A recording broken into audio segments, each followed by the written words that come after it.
दोस्तों, उम्मीद करता हूँ आप खैरियत से होंगे। जैसा कि आपको मालूम है कि पंजाब आम लाइसेंस जो है वो उसका पोर्टल ओपन हो गया हुआ है और इस पोर्टल का लिंक जो सबसे पहले मैंने शेयर किया था 9 फरवरी 2024 को, और इसका इफ्तिताह निगरान वज़ीर आला पंजाब ने 31 जनवरी 2024 को किया था। उसके बाद ये पोर्टल एक्टिव हो गया हुआ है और इसमें हज़ारों के तादाद में एप्लीकेशन जमा हो रही हैं डेली बेसिस पे। इसमें शुरू में कुछ मसले मसाइल थे जो कि अब ख़त्म हो गए हुए हैं। तो अब हम चलते हैं, मैं आपको बताता हूँ कि आप किस तरीके से इस पोर्टल को यूज़ कर सकते हैं। यूज़ करते हुए आप अपना कैसे असला लाइसेंस के लिए अप्लाई कर सकते हैं। तो सबसे पहले आपने ये पोर्टल का एड्रेस लिखना है। तो मैं ये पोर्टल का एड्रेस आपको इसकी वीडियो की डिस्क्रिप्शन में भी दे दूँगा। तो सबसे पहले आप अपने अकाउंट को रजिस्टर करें, अपना न्यू अकाउंट करें यहाँ पे। और अगर आपका न्यू अकाउंट बना हुआ है पहले ऑलरेडी, तो आप इसको लॉगिन करें। तो हम चलते हैं न्यू अकाउंट की तरफ।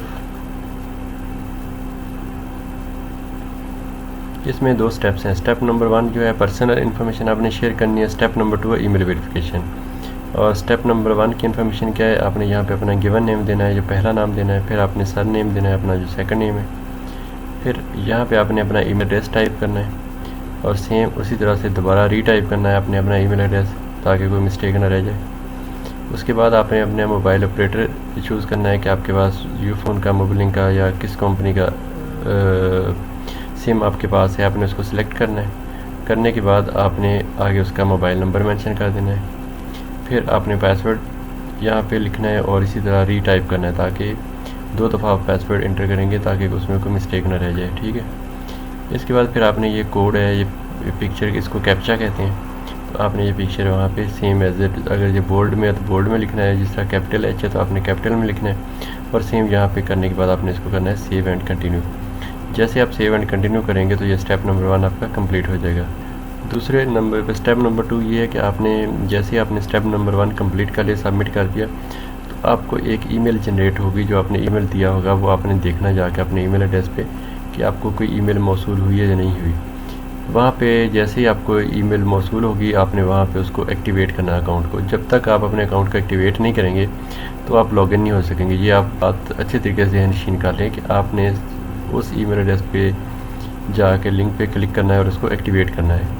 ये देखिए, इस तरह आपको ईमेल मौसूल होगी पंजाब आम लाइसेंस पोर्टल रजिस्ट्रेशन, और ये आपको डेट आ जाएगी 2 फेब 2024। ये सबसे पहले जो मैंने रजिस्ट्रेशन करवाई थी 2 फेब को करवाई थी। ठीक है। उसके बाद आपको एक ये पिन आ जाएगा और कंटिन्यू रजिस्ट्रेशन। जैसे आप कंटिन्यू रजिस्ट्रेशन करेंगे तो आप पिन कोड जो ये वाला मौसूल हुआ होगा आप वहाँ पे डालेंगे तो आपका ईमेल अकाउंट एक्टिवेट हो जाएगा और पोर्टल का एड्रेस भी आपका एक्टिव हो जाएगा। तो आपने ये देख लेना है, आपने ख्याल करना है कि ये आपका ईमेल है। इसमें अपने मोर में जाके आपने अपना देख लेना है, स्पैम में कहीं ये स्पैम फोल्डर होता है, इस फोल्डर में आपने देखना है कि जहाँ पे कोई ऐसी ईमेल तो नहीं पड़ी हुई जो आई हो। तो आपने इसको चेक कर लेना। ठीक है। जैसे ही आप लॉगिन करेंगे तो आपके पास ये पेज आपको शो होगा जिसमें लिखा होगा, ये कुछ टर्म एंड कंडीशन होंगी, ये आपने पढ़ लेनी है। उसके बाद आपके पास आ जाएगी ऑप्शन कि डोंट एक्सेप्ट एंड कंटिन्यू। अगर आप डोंट एक्सेप्ट करेंगे तो देन आप इसको आगे प्रोसीड नहीं कर सकेंगे। ठीक है। आपने एक्सेप्ट एंड कंटिन्यू करना है। जैसे आप एक्सेप्ट एंड कंटिन्यू करेंगे तो आप नेक्स्ट पेज पे चले जाएंगे। आपने यहाँ पे आके न्यू एप्लीकेशन करना है। जैसे आप न्यू एप्लीकेशन करेंगे तो आपके पास ये ऑप्शन आ जाएगी कि आप किस चीज़ के लिए अप्लाई करने जा रहे हैं। न्यू आम लाइसेंस आपने इसको सिलेक्ट करना है। ठीक है। यहाँ पे आपके पास ऑप्शन आ जाएगी ये नॉन प्रोहिबिटेड बोर। तो हम अभी तक इस पोर्टल से नॉन प्रोहिबिटेड बोर का लाइसेंस ही बनवा सकते हैं, अभी तक इसमें प्रोहिबिटेड बोर के ऑप्शन नहीं है। तो फिर आपने इसमें सेलेक्ट करना है। आपके पास ये ऑप्शन है डिफरेंट काइंड की, कि आपने स्पोर्ट्स के लिए चाहिए, आपको प्रोटेक्शन है, डिस्प्ले के लिए या अदर्स। तो डेफिनेटली आप प्रोटेक्शन के लिए ले रहे हैं तो आप प्रोटेक्शन इसमें सेलेक्ट करेंगे।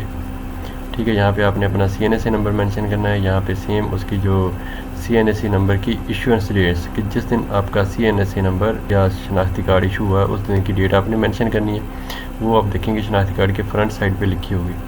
ठीक है। आगे फिर लिखना है लाइसेंस फार आपने सिर्फ पंजाब के लिए लेना है या ऑल पाकिस्तान के लिए। अगर आप पंजाब के लिए लेंगे तो इसकी 50,000 फ़ी है विदाउट टैक्सेस, और अगर आप ऑल पाकिस्तान के लिए लेंगे तो इसकी 150 1,50,000 प्लस टैक्स है। तो वो देख लें, आपको जिस पर्पज़ के लिए चाहिए होगा तो आप उस पर्पज़ के लिए अकॉर्डिंगली कर दें।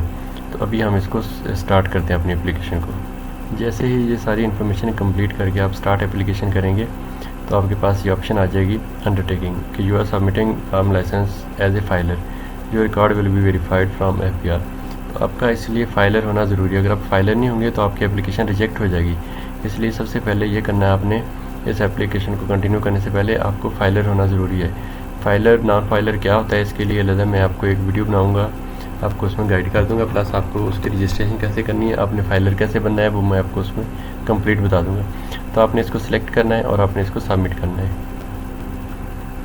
अच्छा, इसमें आपने एप्लीकेशन फ़र्स्ट नेम आपने दोबारा डाला, अब आपकी एप्लीकेंट इन्फॉर्मेशन आ जाएगी, अपना फ़र्स्ट नेम, अपना लास्ट नेम आ जाएगा, एप्लीकेंट नेम और कार्ड। आप अपना नाम कार्ड पे कौन सा डिस्प्ले करवाना चाह रहे हैं। समटाइम ये होता है कि आपका फ़र्स्ट नेम लास्ट नेम जो भी है, जिस तरह आपका ATM कार्ड होता है, आप ATM कार्ड पे अपना नाम के अलावा कुछ और नाम भी करवा सकते हैं, जो भी आप अपना निक नेम या जो भी है। तो ये अपने कार्ड पे आप प्रिंट करवा सकते हैं। फिर आप अपने CNC नंबर मेंशन करना है, father name, applicant date of birth आपने मेंशन कर देनी है।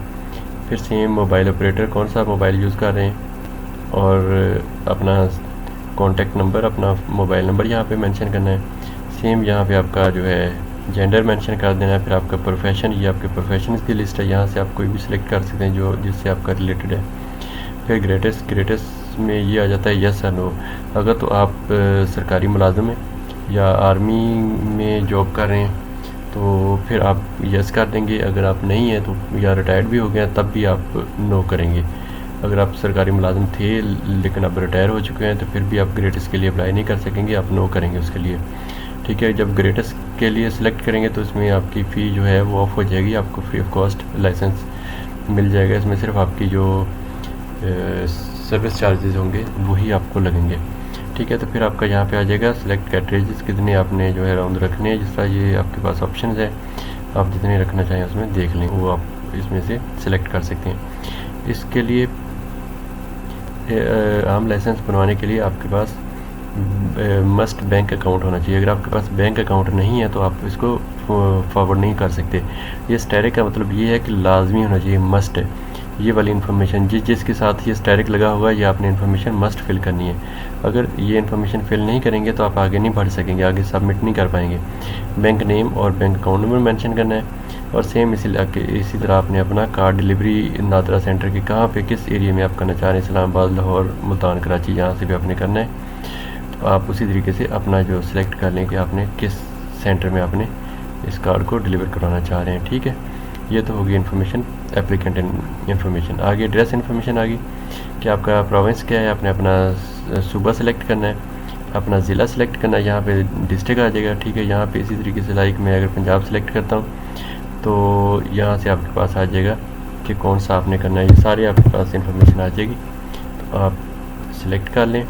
फिर जो आप डिस्ट्रिक्ट सेलेक्ट करेंगे उसी अकॉर्डिंगली आपकी तहसील आ जाएंगी और फिर सिलेक्ट आपने करना है विलेज है सिटी है। इसी तरीके से आपने अगर आपका ये विलेज है या सिटी मेंशन किया हुआ तो आप इसको कर दें, सिलेक्ट कर लें कोई भी। और फिर एड्रेस इन्फॉर्मेशन आपने यहाँ पे डाल देनी है, आपका पुलिस स्टेशन कौन सा है वो आपने लिख देना है। तो ये सारा आपका एड्रेस की इन्फॉर्मेशन कंप्लीट हो जाएगी।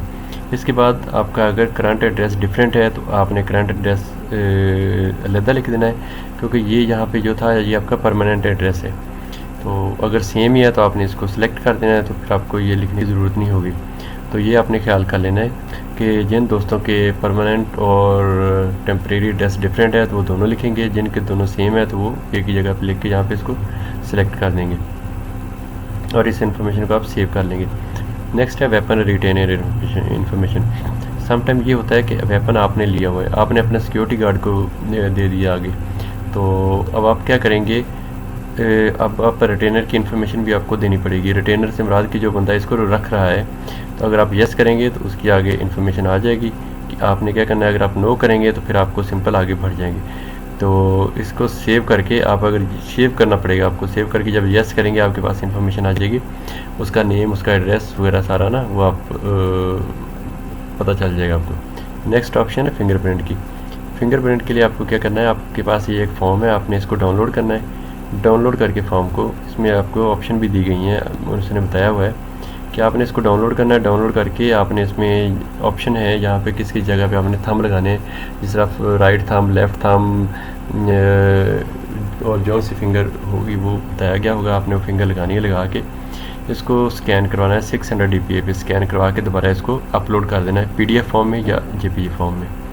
तो यहाँ से आप आएंगे, ब्राउज़ करेंगे, ब्राउज़ करके आपके कंप्यूटर में जहाँ भी फाइल पड़ी होगी तो आप उस फाइल को सिलेक्ट करेंगे और उसको क्या करेंगे, अपलोड कर देंगे। और इसका मैक्सिमम साइज़ जो होना चाहिए वो 7 MB होना चाहिए, 7 MB से ज़्यादा नहीं होना चाहिए। और जब ये सारा फॉर्म आप अपलोड कर देंगे तो आपने क्या करना है, उसको सेव कर देना है। आपके पास फिंगरप्रिंट एक्विजिशन अटेम्प्ट्स 3 होंगी, 3 दफ़ा 3 ट्राइयों में आप कर सकते हैं। अगर 3 नहीं कर सकते 3 ट्राई में तो फिर आप इससे नेक्स्ट नहीं भर सकेंगे, ठीक है, ये आपने ख्याल रखना है। फिर नेक्स्ट आपके पास है फ़ोटोग्राफ अपलोड इन्फॉर्मेशन कि फ़ोटोग्राफ 6 मंथ से ओल्ड नहीं होना चाहिए। फ़ोटोग्राफ जो है वाइट बैकग्राउंड होना चाहिए और आपने ग्लासेस नहीं पहने होने चाहिए और ये आपके पास उसकी डायमेंशन है, ये इस तरह का आपके पास फ़ोटोग्राफ होना चाहिए। तो फिर आपके पास सिग्नेचर फॉर्म है, आपने यहाँ से सिग्नेचर फॉर्म को डाउनलोड करना है। डाउनलोड करके आपने सिग्नेचर करके उसको भी अपलोड करना है। ये आपके पास यहाँ पे ऑप्शंस आ गई हुई हैं कि आपने कौन कौन से डॉक्यूमेंट अपलोड करने हैं। यहाँ पे एफिडेविट कैसे करना है, क्या करना है, इसकी वीडियो मैंने बनाई हुई है, आप वहाँ से जाके एफिडेविट देख सकते हैं। और अगर आप किसी को एफिडेविट चाहिए तो आप मुझे ईमेल कर दें, मैं आपको एफिडेविट फ़ाइल सेंड कर दूँगा। एप्लीकेंट cnic वो भी आपने PDF फॉर्म में, ये सारे डॉक्यूमेंट आपने कोशिश करनी है कि PDF फॉर्म में अपलोड करें, लेकिन किसी डॉक्यूमेंट का साइज़ भी 7 MB से ज़्यादा नहीं होना चाहिए। आप ब्राउज़ का मतलब यहाँ से ब्राउज़ करेंगे, ब्राउज़ करके उसको सिलेक्ट कर लेंगे, फिर आपने अपलोड करना है और जैसे अपलोड हो जाएगा फिर नेक्स्ट। इसी तरह आपके एप्लीकेंट फ़ोटोग्राफ, आपने फ़ोटोग्राफ अपना सेलेक्ट करना है। हेल्थ सर्टिफिकेट के बारे में बहुत सारे लोगों के क्वेश्चन हैं, हेल्थ सर्टिफिकेट कैसा होना चाहिए। हेल्थ सर्टिफिकेट का कोई फॉर्मेट नहीं होता, ये आप किसी भी DHQ THQ में जाएंगे, डिस्ट्रिक्ट हेडक्वार्टर हॉस्पिटल में या तहसील लेवल हॉस्पिटल में, तो वहाँ पे जाके आप उनको बताएंगे कि मैंने वेपन लाइसेंस के लिए अप्लाई करना है तो मुझे फ़िटनेस सर्टिफिकेट चाहिए। वो डॉक्टर कुछ आपके टेस्ट करेंगे, करने के बाद आपको एक फ़िटनेस सर्टिफिकेट इशू करेंगे। मतलब मे भी वो एक दो दिन बाद इशू करें, लेकिन आपके कुछ टेस्ट वगैरह जो भी होंगे वो ले लेंगे। लेने के बाद आपको एक मेडिकल फ़िटनेस सर्टिफिकेट इशू करेंगे। वो मेडिकल फ़िटनेस सर्टिफिकेट जो होगा वो आपने यहाँ पे अपलोड करना है। तो इसलिए एफिडेविट का तो सैंपल है, ठीक है, लेकिन फ़िटनेस सर्टिफिकेट जो है ये डिफरेंट है, डिफरेंट हॉस्पिटल वाले डिफरेंट तरीके से बना के देते हैं। उसमें मेंशन करेंगे कि बंदा फिट है, उसको टेस्ट वगैरह किए हैं जो भी हैं, तो उसमें कोई ऐसा मसला नहीं। ये हेल्थ सर्टिफिकेट वही है जो मेडिकल फ़िटनेस सर्टिफिकेट है। NTN आपके पास होना चाहिए। मैंने जिस तरह पहले भी कहा था कि FBR से आपको ये अगर आप FBR से रजिस्टर्ड हैं, फाइलर हैं तो फिर ठीक है, अगर फाइलर नहीं है तो आप इस लाइसेंस नहीं बनवा सकते। तो आपने NTN सर्टिफिकेट जो है होना चाहिए, वो भी अपलोड करना है। पुलिस कैरेक्टर सर्टिफिकेट आपके पास मस्ट होना चाहिए। आपके ऊपर कोई भी FIR वगैरह या कोई चार्ज नहीं होना चाहिए। अगर आपके ऊपर कोई चार्ज है तो आप लाइसेंस नहीं बनवा सकेंगे, तो इसलिए आपने पुलिस से कैरेक्टर सर्टिफिकेट लेना है।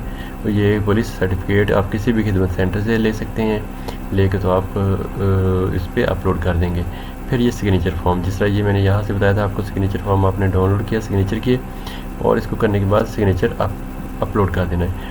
ये सिस्टम टोटली ऑटोमेटेड है, इसलिए आपको कहीं भी जाने की ज़रूरत नहीं है। मतलब आपने कहीं जाके कुछ नहीं करना, आपने सारी चीज़ें आपने यहीं से अपलोड कर देनी है। और ये जितने डॉक्यूमेंट हैं ये चाहिए, ये इसको अच्छे तरीके से आप देख लें, इनको अपने पास आपने रख लेना है। तो आपने यही डॉक्यूमेंट जो है जब ज़रूरत पड़ेगी या जब आपको जिस सेंटर का आपने एड्रेस दिया होगा, जब आप बुलाएंगे या आपको, तो आप वहाँ पे जाकर उनको ये अपने डॉक्यूमेंट दे सकते हैं। तो बहुत सारे दोस्तों ने मुझे इसकी फ़ीस के बारे में बहुत सारे क्वेश्चंस किए हैं। तो फ़ीस के बारे में मैंने एक अलग से वीडियो बना दी हुई है, उसमें आप देख भी लें। उसमें मैंने मेंशन कर दिया हुआ कि कितनी फ़ी है, सारा डिस्क्रिप्शन में सारा बता दिया हुआ है। तो उम्मीद है आपको सारा तरीका समझ आ गया होगा। और यहाँ से आपने सेव कर देना है, फिर आप रिव्यू करेंगे। रिव्यू में आपके सारा जो कुछ भी आपने लिखा होगा सारा कुछ यहाँ पे डिस्प्ले हो रहा होगा। आप यहाँ सारा सिर्फ आपने अपनी इन्फॉर्मेशन सेलेक्ट देख लेनी है कि आपने जो भी इन्फॉर्मेशन की हुई है, लिखी है ऊपर, ठीक है। और फिर आपने ये सारे चेक करनी है आपने कि मैंने ये चीज़ें मैं कंफर्म करता हूँ, मैं अंडरस्टैंड करता हूँ, सारा मैं सर्टिफाई करता हूँ, जो इन्फॉर्मेशन दी है ठीक है सारा। ये सब ऑप्शन आप टिक करेंगे, करने के बाद आप सेव कर देंगे और इस एप्लीकेशन को सबमिट कर देंगे। तो फिर आपके पास एक PSID नंबर आ जाएगा, आपके पास फ़ी आ जाएगी। तो वो फ़ी आप अपने इजी पैसे से, जैज़ कैश से, बैंक अकाउंट से भी पे कर सकते हैं, वो किसी भी तरीके से पे कर सकते हैं। तो लेकिन कोशिश करें सबसे पहले आपने जितनी इन्फॉर्मेशन आपने डालनी है सारी एक्यूरेट करें। करने के बाद आप अपनी जो फ़ी है वो सबमिट करेंगे। फ़ी दो तरह की होती है, एक है एप्लीकेशन प्रोसेस फ़ीस जो कि नादरा लेगा, दूसरी फ़ीस है जो कि आपका ये होम डिपार्टमेंट लेगा फॉर लाइसेंस इशू करने के एवज़। तो ये फ़ीस आपने सबमिट करनी है। तो कोशिश करें सारी इन्फॉर्मेशन ओके करें, करने के बाद आप फिर सबमिट करें। Thank you. अगर आपको कोई भी इशू है, आपको कोई क्वेश्चन है तो आप मुझे कमेंट में लिखें, मैं आपको उसका रिप्लाई करूँगा। जज़ाकल्लाह।